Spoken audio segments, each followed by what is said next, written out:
நிலத்தடி நீரை பயன்படுத்த கட்டணமா என்ற கேள்வி தற்போது மக்கள் மத்தியில் எழுந்துள்ளது. மத்திய அரசின் கீழ் செயல்படும் மத்திய நிலத்தடி நீர் ஆணையம் மக்கள் பயன்படுத்தும் நிலத்தடி நீருக்கு கட்டணம் வசூலிக்கப்படும் என்று அறிவித்துள்ளது.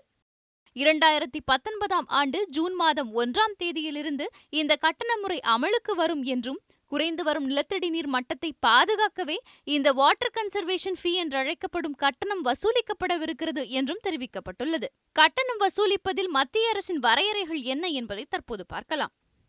வீடுகள், தொழிற்சாலைகள், உள்கட்டமைப்பு பணிகள், குடிநீர் விநியோகிக்கும் நிறுவனங்கள் என இவை அனைத்திற்கும் தேவைப்படும் நிலத்தடி நீரை எடுக்க முதற்கட்டமாக தடையில்லா சான்றிதழ் பெற வேண்டும்.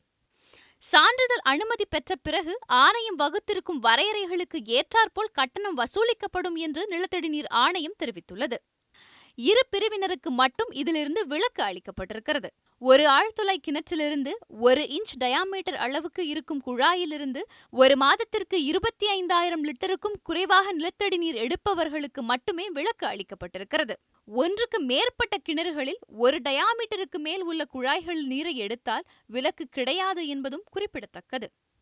அதோடு வேளாண் பயன்பாட்டிற்கான நிலத்தடி நீருக்கு மட்டும் கட்டணம் வசூலிக்கப்படாது என்றும் நிலத்தடி நீர் ஆணையம் தெரிவித்துள்ளது. ஒரு மாதத்திற்கு 25,000 லிட்டரிலிருந்து 50,000 லிட்டருக்குள் நிலத்தடி நீர் எடுக்கப்பட்டால் 1000 லிட்டருக்கு ₹1 கட்டணம் வசூலிக்கப்படும். அதேபோல் ஒரு மாதத்திற்கு 50,000 லிட்டருக்கு மேல் நிலத்தடி நீர் எடுக்கப்பட்டால் 1000 லிட்டருக்கு ₹2 கட்டணம் வசூலிக்கப்படும். வேளாண் பயன்பாட்டிற்கு தற்காலிக விலக்கே தவிர நிரந்தர விலக்கு கிடையாது என்றும் விவசாயிகள் தரப்பில் அச்சம் தெரிவிக்கப்படுகிறது.